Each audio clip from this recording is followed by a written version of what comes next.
લક્ષ્ય ન્યૂઝ, એક નજર, એક લક્ષ્ય.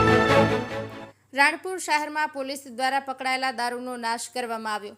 બોટાદ જિલ્લાના રાણપુર શહેર ખાતે રાણપુર પાળિયાદ રોડ પર આવેલા શ્રી ગ્રાઉન્ડ મેદાનની પાછળ મસ્ત મોટો દારૂનો પકડાયેલો જથ્થાનો બરવાડા પ્રાંત સંજયભાઈ ચૌધરીના તેમજ રાણપુર મામલતદાર શ્રી કે.બી. ગોહિલ તથા બોટાદ જિલ્લાના ડીવાયએસપી મહર્ષિ રાવલ તેમજ રાણપુર પોલીસ સ્ટેશનના પીઆઈ એસ.એ. પટેલ તેમજ બરવાડા પ્રાંત કચેરીનો સ્ટાફ, રાણપુર મામલતદાર કચેરીનો સ્ટાફ, રાણપુર પોલીસ સ્ટેશનનો સ્ટાફ અને ભાવનગરથી આવેલા પ્રોહિબિશન અધિકારીઓની હાજરીમાં 2886 નંગ અલગ અલગ બ્રાન્ડની વિદેશી દારૂની બોટલો તેમજ બિયરના ટીનનો અંદાજે 5,78,000 જેટલો માલને નષ્ટ કરવામાં આવ્યો હતો.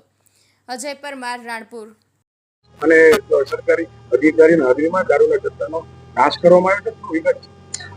આજરોજ રાણપુર મુકામે ડીવાયએસપી શ્રી, મામલતદાર શ્રી, પીઆઈ શ્રી અને નશાબંધી ખાતાના અધિકારીઓ તથા મામલતદાર કચેરીનો સ્ટાફ, પ્રાંત કચેરીનો સ્ટાફ દ્વારા કોર્ટ દ્વારા 14 જેટલા ગુનાઓમાં જેમાં મંજૂરી આપવામાં આવેલી છે. એમાં ટોટલ 2886 બોટલ અને ટોટલ 5,78,000 નો મુદ્દામાલ આજે સર્વે ડિપાર્ટમેન્ટની સાથે અહીંયા નાશ કરવામાં આવે છે.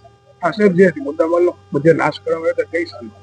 આ મુદ્દામાલ એકચ્યુઅલી અલગ અલગ વર્ષનો હોતો હોય છે. જે રીતે કોર્ટમાં જે રીતે ગુનાનો નિકાલ આવે ને કોર્ટ જે રીતે મંજૂરી આપે છે એ મુજબ ગુના મુજબ એને આપણે નાશ કરવામાં આવતો હોય છે.